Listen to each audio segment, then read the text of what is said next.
అమీన్పూర్ పరువు హత్య కేసులో విస్తుపోయేటువంటి వాస్తవాలు వెలుగులోకి వస్తూ ఉన్నాయి. ఆ అమ్మాయి తల్లే ఈ దారుణ హత్యకు కారణం అంటూ కొన్ని వార్తలు వస్తున్న నేపథ్యంలో అసలు ఆ ఘటనలో ఏం జరిగింది అనేది మనం పూర్తి స్థాయిలో విశ్లేషణ చేసుకుందాం. ప్రస్తుతం మనతో పాటున్నారు ప్రముఖ సామాజికవేత్త, ప్రముఖ రాజకీయ విశ్లేషకులు కృష్ణకుమారి గారు. వారితో మాట్లాడదాం. మేడం నమస్తే. నమస్తే. ఈ మధ్యకాలంలో ఈ పరువు హత్యలు ఎక్కువగా జరుగుతూ ఉన్నాయి. అమీన్పూర్లో జరిగినటువంటి పరువు హత్యలో కూడా విస్తుపోయేటువంటి వాస్తవాలు వెలుగులోకి వస్తూ ఉన్నాయి. ఆ అమ్మాయి తల్లే కర్కశంగా అతన్ని హత్య చేయించినట్లుగా వార్తలు వస్తూ ఉన్నాయి. ఏంటి మేడం అసలు ఆ ఘటనలో ఏం జరిగింది? ఇప్పుడు మీరు పరువు హత్య అంటున్నారు కదా, పేపర్లు కూడా అలాగే రాస్తున్నాయి, సోషల్ మీడియాలో కూడా అలాగే చలామణి అవుతుంది. నాకు ఎందుకు అది పరువు హత్య అనిపించట్లా, పొగరుపోత హత్య అనిపిస్తుంది, కులోన్మాద హత్య అనిపిస్తుంది, లేకపోతే ఒక విపరీత మానసిక ప్రవర్తనకి అది ఒక తార్కాణం అనిపిస్తుంది. ఓకే. ఎందుకంటే ఇప్పుడు పరువు ఎవరికి పోయింది చెప్పండి? ఆ అబ్బాయి ప్రాణం చాలా విలువైంది, అది పోయింది. ఆ అమ్మాయిని కూడా ఘోరంగా దారుణాతి దారుణంగా హింసించారు ఆ అమ్మాయిని కూడా. సరే, వాళ్ళిద్దరిని కాసేపు పక్కన పెట్టండి. ఇప్పుడు నిజంగా పరువు ఎవరికి పోయింది? చేసింది, చేయించింది ఆవిడ పరువు పోయింది. పరువు అనేది నిజంగా పరువు అనే మాటకి అర్థం ఉంటే గనక పరువు ఆవిడికి పోయింది. ఇప్పుడు నిందితురాలు ఎవరయ్యారు? నిందితురాలకి ఆమె చేసిందంట. ఆమె ఎవరితో అయితే సహజీవనం చేస్తుందో అతను, వాళ్ళిద్దరూ కలిసి చేశారు. ప్రసాద్ అనే అతను రైల్వే ఎంప్లాయీ, అతను ఈవిడ సహజీవనం చేస్తున్నారు. ఆమెకేవో కుటుంబ సమస్యలతోటి ఒంటరిగా ఉంటుందని చెప్తున్నారు. కానీ ఇప్పుడు నిజంగా పరువు పోయింది, సహజీవనం బయటపడింది.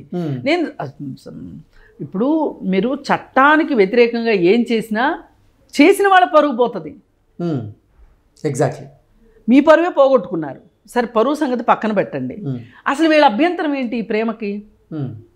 అసలు ఈ వయసులో ప్రేమ అవునా కాదా, కరెక్టా కాదా అనేది కాసేపు పక్కన పెట్టండి. మీకు చంపే హక్కు ఎవరిచ్చారు? నేను అక్కడే మాట్లాడతా, అదే మాట్లాడతా నేను. చంపే హక్కు ఎవరిచ్చారు?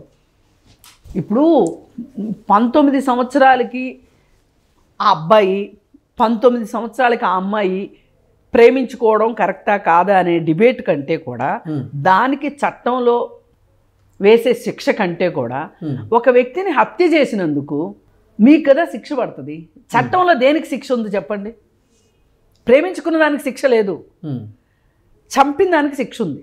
ఇప్పుడు సహజంగా మన అమ్మాయి మన మాట వినట్లేదు, మన అబ్బాయి మన మాట వినట్లేదు, ఏ వయసులో చేయాల్సిన ఆ వయసులో చెయ్యట్లేదు, ఇప్పుడు ఇది చదువుకోవాల్సిన వయసు, ఈ వయసులో ప్రేమించుకోవటాలు కరెక్ట్ కాదు అని మీరు చెప్పదలుచుకుంటే, అది మీ భవిష్యత్తుకి అది నష్టం కలిగిస్తుంది అని అనిపిస్తే మీకు, మీరు మాట్లాడే విధానం వేరుండాలి. మీరు మాట్లాడాలి, పిల్లలతోటి మీరు మాట్లాడి పిల్లల్ని ఒప్పించండి, వాళ్ళకు ఒక భరోసా ఇవ్వండి. సరే, ముందు వాళ్ళకు ఒక టాస్క్ పెట్టండి, మీరు చదువుకోండి, ప్రయోజకులు అయిన తర్వాతనే మీకు పెళ్ళిళ్ళు జరుగుతాయి, ఇది పెళ్లి వయసు కాదు, ఇది చదువుకునే వయసు. మీరు స్నేహంగా ఉండండి. ఈ స్నేహానికి ప్రేమ అని పేరు పెట్టకండి. అసలు వాళ్ళు పెట్టారో లేదో కానీ వీళ్ళు పెట్టేస్తారు పేరు, ప్రేమ ప్రేమ ప్రేమ అని. ఎందుకంటే ఏమవసరం? అదొక సినిమా ఉంది, నాకు బాగా నచ్చింది ఆ సినిమా. దాంట్లో జయసుధ తల్లి, ప్రకాష్ రాజ్ తండ్రి, ఇటువైపు ఆహుతి ప్రసాద్, కొత్త బంగారు లోకం. అది నిజంగా కొత్త బంగారు లోకం. అది ఏంటంటే ఆ అమ్మాయిని హైడ్ చేస్తుంది అతని తల్లే. అతను బాగా సక్సెస్ఫుల్గా అయిన తర్వాత ఆ అమ్మాయిని చూపిస్తుంది, గిఫ్ట్ ఇస్తుంది. ఇక్కడ చెప్పింది ఏంటి సందేశం? మీరు ఒక వయసు వచ్చే వరకు చదువుకోవాల్సిన వయసులో చదువుకోండి. ఈ తాత్కాలిక ఆకర్షణలు, ఈ ప్రేమ అనే ఆకర్షణ, ఇవి కాదు ఇప్పుడు మీకు కావాల్సింది. మీకు శాశ్వతంగా మీ జీవితాన్ని రక్షించేది ఏంటి? చదువు, ఉద్యోగము, ఉపాధి. ఇప్పుడు మీరు ప్రేమించుకుంటారు, చదువుకోరు, ఉద్యోగం రాదు, ఉపాధి ఉండదు, ఎన్ని రోజులు మీరు ఇద్దరు ప్రేమించుకుంటా కూర్చుంటారు? తిండి కూడా కావాలి కదా. ఇది మనం అర్థమయ్యేటట్లు పిల్లలకు చెప్పుకోగలగాలి. కానీ ఇప్పుడు ఆ తల్లి ఉంది, ఆమె చెప్పుకోగలిగిన పరిస్థితిలో ఉంది ఆ తల్లి, ఆ కూతురికి. ఇమ్మీడియట్గా కూతురు ఏం మాట్లాడుతుంది, నువ్వు చేసేది ఏంటి అని మాట్లాడుతుంది. వాళ్ళ దగ్గర దానికి సమాధానం లేదు. అందుకోసం ఆమె ఉక్రోషం అంతా ఆ అబ్బాయి మీద చూపించింది. ఓకే, ఇప్పుడు మనము ఇలా మాట్లాడుతున్నాము అంటే ఈ వయసులో 19 ఏళ్ళ అబ్బాయి ప్రేమని తిరగొచ్చు, అది వేరే విషయం. పెళ్లి చేసుకునే వయసు కాదు, ఇది చదువుకునే వయసు. అతని తల్లిదండ్రులు ఎక్కడో కృష్ణా జిల్లాలో ఉన్నారు, ఇక్కడ ఇంజనీరింగ్ చదివిస్తున్నారు. అతని తల్లిదండ్రులు కూడా చనిపోయారు మేడం చిన్నప్పుడే. వాళ్ళ పెద్దమ్మ పెద్దనాన్న చదివిస్తున్నారు గౌన్స్. ఆ అబ్బాయి పేరు ఆస్తి ఏదో ఉందంట, వాళ్ళ పెదనాన్న ఎవరో ఇక్కడ గార్డియన్గా ఉండి చూస్తున్నారు. మరి ఆ పిల్లవాడు ఒక ప్రేమ రాహిత్యానికి గురయ్యాడు. ఈ స్నేహాన్నే ప్రేమ అనుకుని ఉండొచ్చు, దానిలో మీరు ఇంకేదో చూస్తున్నారు, ఆ అబ్బాయి ఇంకోటి చూసి ఉండొచ్చు. కానీ మీరు కూర్చోబెట్టి మాట్లాడించాల్సిన వాళ్ళతోటి మీరు మాట్లాడించినట్లయితే నిజంగా ప్రేమించినప్పటికీ హత్య చేసేటువంటి హక్కు ఎవరికి ఉంది? అంటే నేనేమంటున్నానంటే, ఎప్పుడు ఏది చెయ్యాలో పిల్లలకి ఎలా తెలియలేదో వయసు వచ్చిన మీకు కూడా తెలియలేదుగా. వయసు వచ్చిన మీరే తప్పు చేస్తున్నారు. మరి వాళ్ళు సరిగా లేరని చెప్పి మీ మాట్లాడే హక్కు మీకుందా? ఇప్పుడు వాళ్ళు వెళ్ళి జైల్లో కూర్చోవాలి. వీళ్ళు అతను రైల్వే ఎంప్లాయీ, అతను ఉద్యోగం పోద్ది ఇమ్మీడియట్గా, అతని కుటుంబం కూడా ఇబ్బంది, అతని కుటుంబం రోడ్డు పాలవుతుంది. ఇప్పుడు ఈవిడ ఈ సిరి అన్నావిడ ఈవిడేదో నేను లేడీ డాన్ అన్నట్లుగా కూతురు విషయంలో ఇప్పుడు పేపర్లో వచ్చిన వార్తల కంటే కూడా విడిగా సోషల్ మీడియాలో వస్తున్న వార్తలు చాలా ఇంకా ఎక్కువ డీటెయిల్స్ ఉన్నాయి. ఆ అబ్బాయిని ప్రేమించినందుకు ఆ అమ్మాయికి తల్లే గుండు కొట్టించిందని, అలాగే ఆ అమ్మాయి గర్భవతి అని. అంటే వీళ్ళు ఏం చేస్తున్నారంటే, ఆ అమ్మాయి గర్భవతి అవునో కాదో తెలియదు, కానీ అలా మాట్లాడితే ఈ చనిపోయిన అబ్బాయి మీద సానుభూతి లేకుండా చెయ్యాలనే ఉద్దేశంతో వీళ్ళు అలాంటి స్టేట్మెంట్లు ఇస్తూ ఉండొచ్చు. ఇప్పుడు ఒక హత్య చేసిన వాళ్ళే అబద్ధాలు చెప్పరనుకోవటానికి ఏముంది గ్యారంటీ? పైగా ఇట్లాంటివి ఇవాళ సొసైటీలో జరుగుతున్నాయి. ఈ జరుగుతున్న వాళ్ళకి సరైన శిక్షలు, సరైన సకాలంలో శిక్షలు పడకపోవటం కూడా ఇలా చెయ్యాలి అనుకునే వాళ్ళకి ఊతం ఇస్తున్నాయి. ఇప్పుడు మారుతిరావు ఉన్నాడు, ఆ రోజు ప్రణయ్ని చంపించాడు అమృత ప్రణయ్ కేసులో. ఏమయ్యాడు మారుతిరావు?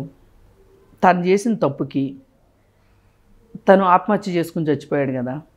అట్లాగే ఎన్నో ఉదంతాలు. ఆ మధ్య ఒకసారి ఒక ముసలమ్మ, ఆమె ప్లాన్ చేసింది, అబ్బాయిని చంపించింది. ఇప్పుడు ఆ అమ్మాయి ఎదురు తిరిగి కేసు పెట్టింది, ఫ్యామిలీని లోపల పెట్టారు. సరే, తర్వాత బెయిల్స్ వస్తాయి అనుకోండి, సహజ న్యాయ సూత్రాల పేరుతోనో ఇంకోటో. కానీ ఇప్పుడు ఆ అమ్మాయి అతన్ని పెళ్లి చేసుకున్న దానికంటే కూడా, ప్రేమించింది పెళ్లి చేసుకునే దానికంటే కూడా, ఇక్కడంటే 19 ఏళ్ళు కనీసం, అక్కడ అలా కూడా కాదు. ఆ అమ్మాయి చదువుకున్న అమ్మాయి, బీటెక్ కూడా అయిపోయిన అమ్మాయి. అంతకుముందు ఇంకొక కేసు హేమంత్ అని ఒక రెడ్డిస్ అమ్మాయి ప్రేమించి పెళ్లి చేసుకున్నారు వాళ్ళిద్దరూ. పాపం పెళ్లి చేసుకుని అబ్బాయి మంచి ఉద్యోగం చేస్తున్నాడు, హ్యాపీగా ఉంటున్నారు వాళ్ళు. మర్యాదగా వచ్చి ఇంటికి వచ్చినట్టు వచ్చి రెక్కీ చేసి ఆ అబ్బాయిని చంపేశారు. ఇప్పుడు ఆ అమ్మాయి ఆ తల్లిదండ్రులకు అబ్బాయి లేకపోవటమే కాకుండా ఈ అమ్మాయి మీకు కూడా దక్కల, మీకు వ్యతిరేకంగానే అయ్యింది. ఈ కేసులన్నీ చూస్తున్నారు, సోషల్ మీడియాలో ఈ కేసులన్నీ వస్తున్నాయి. చూసి ఏం నేర్చుకుంటున్నారు అసలు ఈ సోషల్ మీడియాలో? అసలు ఎవరికి వాళ్ళు ప్రశ్నించుకోవాల్సింది ఏంటంటే, నాకు ఎంతవరకు హక్కు ఉంది? నేను పిల్లల్ని కన్నాను, బాగుంది, పెంచాను, నా బాధ్యత ప్రకారం నేను కన్నాను కాబట్టి పెంచాను. జీవితాంతం నేను చెప్పినట్టే వాళ్ళు వినాలి అని అనుకోవటం ఎంత మూర్ఖత్వం అసలు తల్లిదండ్రులకి అర్థం కావట్లేదు కొంతమందికి. ఇవాళ చూడండి, పెద్ద వాళ్ళు, డబ్బులు ఉన్న వాళ్ళు కులాలతో సంబంధం లేకోకుండా పెళ్ళిళ్ళు చేస్తున్నారు. డబ్బులున్న వాళ్ళనే ఇష్టపడి చేసుకుంటున్నారు, అది వేరే విషయం. కానీ ఇవాళ అంత డబ్బులున్న వాళ్ళకి అడ్డురాని కులం మీకు ఎందుకు, ఈ కులం పట్టుకుని ఎందుకు వేలాడుతున్నారు? నాకు ఇంకోటి కూడా అనిపిస్తుంది ఏంటంటే, అసలు ఈ కులాల ప్రస్తావన ఇదివరకటి కంటే కూడా ఇప్పుడే ఎక్కువైంది. అవును, ఈ కుల సంఘాల పేరుతోటి కుల సంఘాల భవనాలని గత 10 ఏళ్లలో కులాల వారీగా విడగొట్టారు. అసలు వనభోజనాల కార్యక్రమానికి వెళ్తూ కులవన భోజనాలని పెట్టుకొని ఆ హీరోలకి ఇష్టం ఉందో లేదో తెలియదు, వాళ్ళ ఫోటోని యథేచ్ఛగా వాడేసుకుంటున్నారు. కాపు సంఘాల వాళ్ళు, కాపు నాయకుల ఫోటోలు. అసలు ఇదివరకు వాళ్ళు ఆ కులము అని తెలిసేదే కాదు. రిజర్వేషన్ లేకపోతే ఎవరే కులమో తెలిసేది కాదు. రెడ్డి అయితేనే రెడ్డి అని తెలిసేది, చౌదరి అని పెట్టుకుంటేనే చౌదరి అని తెలిసేది. అనివార్యంగా తెలిసింది ఏది అంటే రెడ్డిలే ఎక్కువ పెట్టుకునేవాళ్ళు కాబట్టి రెడ్ల గురించి తెలిసేది. అలాంటిది అసలు ఇప్పుడు అది పోయింది ఇది పోయింది. అసలు ఈ భోజనాల పేరుతోటి మొన్న హైదరాబాద్లో చూసిన తర్వాత అయితే నాకు అంతకుముందు కుల సంఘాల భవనాలకి స్థలాలు కేటాయించడం కావచ్చు, బ్రాహ్మణ సంఘానికి, యాదవ సంఘానికి, పద్మశాలి సంఘానికి, మున్నూరు కాపు సంఘానికి, గౌడ సంఘానికి, యాదవ సంఘానికి, అన్ని సంఘాలకి భూములు ఇచ్చేసేసి మళ్ళీ అక్కడ కూడా క్లాసిఫికేషను కమ్మ సామాజిక వర్గానికి సంబంధించిన బిల్డింగ్ ఏమో హైటెక్ సిటీ పక్కనే ఇచ్చి, బీసీ వర్గాలకు సంబంధించేమో ఊరవతలు ఇచ్చారు. సరే ఊరవతలు ఇస్తే అది ఇప్పుడు ఊరు మధ్యలో అయింది, అది వేరు విషయం అనుకోండి. కోకాపేటలో ఇచ్చారు వాళ్ళకి. కోకాపేటలో ఇస్తే ఇప్పుడు కోకాపేట ఘనమైంది అనుకోండి. అవి ఏదైనా కానీ అసలు మీరు ఈ కుల సంఘాలకి భవనాలు కేటాయించడం ఏంటి? అసలు అవసరమా? అసలు ఎందుకు ఈ కులాన్ని తెర మీదకి తీసుకొచ్చి కులాల వారీగా విడగొట్టేసేసి పాలకులు చేసిన దరిద్రమే ఇదే అని అనిపిస్తుంది. అసలు ఇంత కులం గురించి మాట్లాడుకునే వాళ్ళం కాదు. అసలు వాళ్ళ కులం గురించి మాట్లాడుకోకపోతే నిద్ర పట్టట్లే మనుషులకి. ప్రతి ఒక్కళ్ళు మీరేమిట్లు. పైగా ఈ మధ్య సోషల్ మీడియాలో లేడీస్ వరుసగా వచ్చేసేసి మేము పలానాది చేస్తాం, మేము ఒక ఆమె ఇటు వెళ్తుంది. అంటే అదొక ట్రెండ్ అయింది. నేను అంటాను, ఇవాళ చాలామందికి రిజర్వేషన్స్ ఇష్టం ఉండవు కదా. సమాజంలో ఏ కులం వాళ్ళు చెప్పుకోగలుగుతున్నారు గుండ్ల మీద చేసుకుని? అగ్ర కులాల వాళ్ళు చెప్పుకుంటున్నారా, లేకపోతే అణగారిన కులాల వాళ్ళు చెప్పుకుంటున్నారా? ఎగ్జాక్ట్లీ. నువ్వు ఒక ప్రైడ్గా చెప్పుకుంటున్నావు కదా, మరి నీకు రిజర్వేషన్ ఎందుకు? ఎగ్జాక్ట్లీ, నీకు అవసరంలే. కానీ వాళ్ళ రిజర్వేషన్స్ గురించి ఏడుస్తుంటారు. వాళ్ళ రిజర్వేషన్స్ వల్లనే మా ప్రతిభ అంతా పోయింది అని చెప్పి ఈ మధ్య ఒక సినిమా యాక్టర్ కూడా పిచ్చి వాగాడు, సినిమా డైరెక్టర్. ఇప్పుడు చెప్పరా బాబు దీనికి సమాధానం? వాళ్ళంటే కత్తిర్లను గొడ్లు పొట్ల పెట్టి కుట్టేస్తారంట రిజర్వేషన్ డాక్టర్లు. ఈయనకి తెలియదేమో. ఈయనకి తెలియాల్సింది ఏంటంటే చేరేంత వరకే, చేరిన తర్వాత అందరూ పరీక్షలు రాయాల్సిందే. ఎంబీబీఎస్ చేరేటప్పుడే నీకు ఎంట్రీ వరకే, పీజీకైనా ఎంట్రీ వరకే. మళ్ళీ పాస్ అయ్యే దగ్గర ఏమి రిజర్వేషన్ ఉండదు. అంటే చదువుకుంటారనేగా, చదివితేనే కదా పాస్ అవుతారు. మరి ఈ పెద్ద మనుషులు ఇంకొకటి మాట్లాడరేంటి?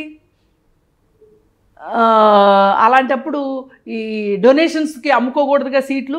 అప్పుడు కూడా మరి డబ్బులు ఉన్నోడికి సీట్లు వచ్చేస్తున్నాయిగా, మరి వాడు కత్తెరలు పెట్టడా? అంటే మనకి ప్రతిభ లేకుండా డబ్బులు ఇచ్చి సీటు కొనుక్కున్నాడు, మరి కత్తెర పెట్టడా? ఇలాంటి బాధ్యత లేని వాళ్ళు మాట్లాడే మాటలు ఒక కులం మీదకి ఇంకొక కులాన్ని, అంటే కులాల మధ్య కుంపట్లు ఎగదోయటం అన్నమాట. ఈ ఎగదోసే కార్యక్రమంలోనే ఇప్పుడు బీసీ కులాల్లోనే ఒక కులానికి ఐక్యత లేకుండా అయిపోయింది. ఎస్సీ కులాల్లోనే ఒక కులానికి పొంతం లేకుండా అయిపోయింది. మరి అసలు మాలంటే మాదిగలకు నచ్చట్లేదు, మాదిగలంటే మాలలకు నచ్చట్లేదు. అసలు మీరు ఈ మాటలు మాట్లాడడం మానేయండి అయ్యా. మీరు ఇవాళ ఒక సోషల్ మీడియాలోకి వచ్చి మాట్లాడే ఒక అవకాశం నీకు ఉన్నప్పుడు నువ్వు సరైన అభిప్రాయాల్ని ప్రజల్లోకి పంపించు, విద్వేషాలు రగిల్చేలాగా కాదు. నాకు ఆ డైరెక్టర్ మీద ఎవరో కాదు, పేరు చెప్పడానికి కూడా నేనేం భయపడినా, గీతాకృష్ణ స్టేట్మెంట్ ఇచ్చాడు. ఎంత ధైర్యం ఉండాలంటే ఆ స్టేట్మెంట్ ఇవ్వడానికి? అంటే ఇతనికి వెనక ముందు తెలీదు. ఎందుకంటే నీకు ఎంట్రీ వరకే, తర్వాత ఎంబీబీఎస్ ఫస్ట్ ఇయర్ ఆయన ఏది పడితే అది మాట్లాడుతూ ఉంటాడు, తెగ బలిసి మాట్లాడుతున్నాడు. ఈ బలిసి మాట్లాడే మాటలకి అస్సలు సహించేదే లేదు. ఈ అంతరాలే సమాజంలో మనుషులకు కూడా మన కులం మనకి గొప్ప అనుకునేటట్లు అయిపోతుంది. ఈ మన కులం మనకి గొప్ప అనిపించేటప్పుడు ఎప్పుడైతే ఆ ప్రైడ్ వస్తుందో మనకి అనుకుంటామో, వేరే కులం వాళ్ళే మన పిల్లలు పెళ్ళిళ్ళు చేసుకుంటానంటేనో స్నేహాలు చేస్తానంటేనో ఇంటికి వస్తేనో సహించలేని మనోడినే వాళ్ళు మనోళ్ళేనా ఇలా మాట్లాడేలాగా తయారు చేస్తుంది. అందుకని ఎవరైనా సరే సోషల్ మీడియాలోకి వచ్చి మాట్లాడేటప్పుడు ఒక్కరు చూసినా చాలు చెడుని, మంచిని 100 మంది చూడకపోయినా పర్లా, చెడుని ఒక్కళ్ళు చూసినా చాలు. ఈ ఈ విద్వేషాలు పెరిగిపోతున్నాయి. ఈ విద్వేషాలు పెరిగిపోయి ఇక్కడ వేరే కులం అని కాకుండా నీకు అబ్బాయి నచ్చలే అనుకుందాం, మీ అమ్మాయిని కూర్చోబెట్టి మాట్లాడండి. లేదు ఆ అబ్బాయి తాలూకా వాళ్ళు ఎవరినన్నా ఉంటే పెద్దవాళ్ళని పిలిపించి కూర్చోబెట్టి మాట్లాడండి. ఆ అబ్బాయి చదువుకుంటున్నాడు, ఆ కాలేజీలో వాళ్ళతోటి మాట్లాడండి. మీకంత ఓపిక సహనం లేవు ఈరోజు. మీకు తోచింది ఏంటి, అతను లేకుండా చేయాలి అని అనుకున్నారు కాబట్టి చంపారు. దీనికి మా అమ్మాయి పిలిపించింది, వచ్చాడు, మా అమ్మాయిని మేము కొడుతుంటే ఆ అబ్బాయి అడ్డొచ్చాడు, ఈ కథలన్నీ అల్లారనమాట. అంటే మా అమ్మాయి తప్పు చేసిందని మేము మా అమ్మాయిని కొడుతూ ఉంటే, మందలిస్తూ ఉంటే మధ్యలో అతను వచ్చాడు, అతన్ని మేము కొట్టాల్సి వచ్చింది, కొడితే చనిపోయాడు తప్ప మేము ఉద్దేశపూర్వకంగా అతన్ని హత్య చేయలేదు అని చెప్పేటువంటి ప్రయత్నం చేస్తున్నారు. అదే ఈ లోపు లాయర్ ఎవరు సలహా ఇచ్చినట్టున్నారు, ఇట్లా చెప్పండి అని. ఎట్లా చెప్పినా ఇప్పుడు మీ అమ్మాయిని కొట్టే దెబ్బలకు అడ్డొచ్చినందుకే అబ్బాయికి అన్ని దెబ్బలు తగిలితే మీ అమ్మాయి కూడా చచ్చిపోవాలిగా. అంటే మీ అమ్మాయిని కూడా చంపాలనే ఉద్దేశం మీకుందా? అసలు కొట్టే హక్కు ఎవరిచ్చారు? కొట్టే హక్కు ఎవరిచ్చారు? ప్రేమించింది అనుకోండి, గుండు గీయడం ఏంటి అసలు? అనాగరికం. వీళ్ళు మళ్ళీ పైగా సహజీవనాలు చేస్తారు. అందుకని ఏది ఏమైనా సరే ఇవాళ ఈ సందర్భంగా పెద్దలు ఎంత తెలుసుకోవాలో పిల్లలు కూడా అంతే తెలుసుకోవాల్సిన అవసరం ఉంది. పిల్లలు మీరు చదువుకుంటున్నారు, చదువుకోండి, శ్రద్ధ అంతా చదువుల మీద పెట్టండి. ఇవాళ విశ్వవిద్యాలయాల్లో కావచ్చు, ఇంజనీరింగ్ కాలేజీల్లో కావచ్చు, స్కూళ్ళల్లో కావచ్చు, డ్రగ్స్ గురించి, గంజాయి గురించి ఒక నివేదిక వచ్చింది. మీరు ఆశ్చర్యపోతారు చెప్తే. నేను ఇంతకుముందు 13 సంవత్సరాల అబ్బాయినికి కౌన్సిలింగ్ ఇచ్చానని చెప్పాను, గంజాయి తీసుకుంటుంటే, గంజాయి పెడ్లర్గా ఉంటే. కాదు, సగటున 11.43 వయసు గంజాయి తీసుకోవటానికి. అంటే 12 సంవత్సరాల లోపు కూడా 11-12 సంవత్సరాల మధ్యలో కూడా మత్తు పదార్థాలు తీసుకుంటున్నారని తేలింది. అంటే ఇవాళ పిల్లల్ని 2 విషయాలు చెడగొడుతున్నాయి. ఒకటి డ్రగ్సు, మాదక ద్రవ్యాలు ఇట్లాంటివి, అలాగే ఈ ప్రేమ. వీళ్ళు సినిమాల్లో, ఫోన్లలో, ఎగ్జాక్ట్లీ ఇంటర్నెట్ వల్ల ఎంత ఉపయోగం ఉందో అంత దుష్ప్రభావం కూడా ఉంది. ఓటీటీల్లో చూపించే ప్రభావము, ఇవన్నీ కూడా ఇవాళ మేమేమైనా చెయ్యొచ్చు అనే ఒక తెగింపు పిల్లల్లో వచ్చేస్తుంది. ఇది చేస్తున్నారు. ఇది ఈ తప్పుకి వాళ్ళు ప్రేమించారు అన్నదానికి కానీ, ఈ తల్లిదండ్రులు ఈ విధంగా రియాక్ట్ అయ్యారు అన్నదానికి కూడా వీళ్ళే కాదు నిందితులు. ఇప్పుడు ఇందాక నుంచి మనం మాట్లాడుకున్న వాళ్ళందరూ కూడా ఈ నేరంలో భాగస్వాములే. ఇన్ని విషయాల్లోనూ మార్పు రావాలి, ఇలాంటివి జరగకూడదు అనుకుంటే. కానీ ప్రాథమికంగా నేర్చుకోవాల్సింది ఏంటి అంటే, పిల్లలు ఇప్పుడు మన దృష్టి ఏంటి, మనం ఏం చేయొచ్చు, ఏం చేయకూడదు, డూసు డొనాట్స్. ఆఫ్టర్ ఆల్ ఒక ఎగ్జామ్ పేపర్ రాసేటప్పుడే డూసు డొనాట్స్ ఉంటాయి. ఒక లైఫ్ అనే ఎగ్జామ్ రాసేటప్పుడు డూసు డొనాట్స్ ఎందుకు ఉండవు అని పిల్లలు నేర్చుకోవాలి. ముందు వాళ్ళ చదువు మీద కాన్సన్ట్రేట్ చేసి వాళ్ళ ఉపాధి కోసం రేపు ఏం చేయబోతున్నాం, మన జీవిత లక్ష్యం ఏంటి. లక్ష్యం పెళ్లి చేసుకోవడమే కాదు కదా, పెళ్లి కాకుండా ఒక అమ్మాయితోటి వ్యవహారాలు నడపటమే కాదు కదా, మనకేమిటి మనం చేయాల్సింది అనే ఒక జ్ఞానాన్ని ఆ పిల్లలు, అమ్మాయిలు కావచ్చు అబ్బాయిలు కావచ్చు, వాళ్ళని అలవర్చుకోవాలి. పెద్దలు మీరు ఆలోచించాల్సింది, మీరు పేరెంట్స్గా మీరు ఏం చేయొచ్చు, ఏం చేయకూడదు. ఇప్పుడు వేరే వాళ్ళకి పుట్టాడు కదా అని అబ్బాయిని చంపటము, మేమే కన్నాంగా మాకు రైట్ ఉందని మా అమ్మాయికి గుండు గీస్తాము, దెబ్బలు కొట్టేస్తాము, ఇంకేదో చేస్తాము అని అనుకోవటానికి అనుకునే హక్కు మీకు లేదు. ఇది ఈ రెండు రకాలు నేర్చుకోవాలి. అంటే ఇది ఇది ఇది వాళ్ళపైన ఏవేవో ప్రభావాలు పడినప్పటికీ కూడా ఈ రెండు నేర్చుకోవడం పెద్ద కష్టం కాదు. ఎగ్జాక్ట్లీ. ఎందుకంటే మీరు వెళ్ళి జైలుకి వెళ్ళి కూర్చోకుండా ఉండాలి అనుకుంటే మీరు ప్రేమ పేరుతోటి ఇంకొకరిని, ఇప్పుడు ఈ అమ్మాయి ప్రేమించింది, అబ్బాయి చచ్చిపోయాడు, ఇప్పుడు ఎవరికి ఎక్కువ నష్టం జరిగింది చెప్పండి? చనిపోయిన అబ్బాయికి జీవితం ఏది అసలు? ఇప్పుడు ముద్దుగా పంచుకున్న వాళ్ళ తల్లిదండ్రుల పరిస్థితి ఏంటి? ఇప్పుడు ఈ అబ్బాయి కంటే తల్లిదండ్రులు లేరు, ఉన్నోళ్ళ పరిస్థితి ఏంటి? ఇప్పుడు ఈ అమ్మాయి ఉంది, ఇప్పుడు ఇవాళ కాతే రేపటికైనా సరే ఆ అమ్మాయి ఒక మామూలు జీవితంలోకి, ఇది చాలా పెద్ద ఎఫెక్ట్ ఆ అమ్మాయికి కాదనట్లా. అందుకని అమ్మాయిలు కూడా మీరు ప్రేమ పేరుతోటి ఒక అబ్బాయి మీ కుటుంబ సభ్యులే చంపే పరిస్థితుల్లోకి మీరు తీసుకురాకండి. మీరు కూడా అలాగే వాళ్ళు పెళ్ళి గురించి మాట్లాడుకుందామని పిలిచినంత మాత్రానే ఈ పిల్లోడు వెళ్ళడం ఎంత అమాయకత్వం కనిపిస్తుంది ఇక్కడ. అలాంటి అమాయకుడిని వీళ్ళు చంపాలని వీళ్ళకి ఎలా అనిపించింది? ఇది కదా నిజంగా బాధ అనిపిస్తుంది. ఇప్పుడు తలుచుకుంటే ఆ ప్లేస్లో మన పిల్లలు ఉంటే ఆలోచించండి, ఆ పెయిన్ ఏంటో తెలుస్తుంది. అందుకని దయచేసి ఇట్లాంటివి జరుగుతున్న కొద్దీ క్రైమ్ పెరుగుతుంది తప్పితే కనువిప్పు మట్టుకు రావట్లా. ఇది ఇప్పుడు మార్పు రావాల్సిందే. నిజంగా యువతలో వాళ్ళ తల్లిదండ్రుల్లో మార్పు రావాల్సిందే. పైగా ఇవన్నీ మీరు సోషల్ మీడియాలో చూస్తున్నారు. ఇదివరకు ఇంత అందుబాటులోకి వచ్చేది కాదు. ఇదివరకు వార్త అంటే ఎక్కడ పేపరు, రేడియో, టీవీ. కానీ ఇవాళ ఫోన్ వచ్చేసింది మన చేతిలో. మనం సాయంత్రం దాకా ఆగక్కర్లా వార్తలు చూడడానికి. ఇప్పుడే చదివేస్తున్నాం కదా, సెకండ్లో వచ్చేస్తుంది కదా. మీరు ఏం నేర్చుకుంటున్నారు? అందుకని చెప్పి కనువిప్పు కావాలి, ప్రాణాలని రక్షించుకోండి అనే అబ్బాయిలకి, వేరే వాళ్ళకి అన్నారు కదా చంపేద్దామని అనుకోకుండా ఉండాలని చెప్పి నేను కోరుకుంటున్నాను. Okay, thank you so much. Thank you.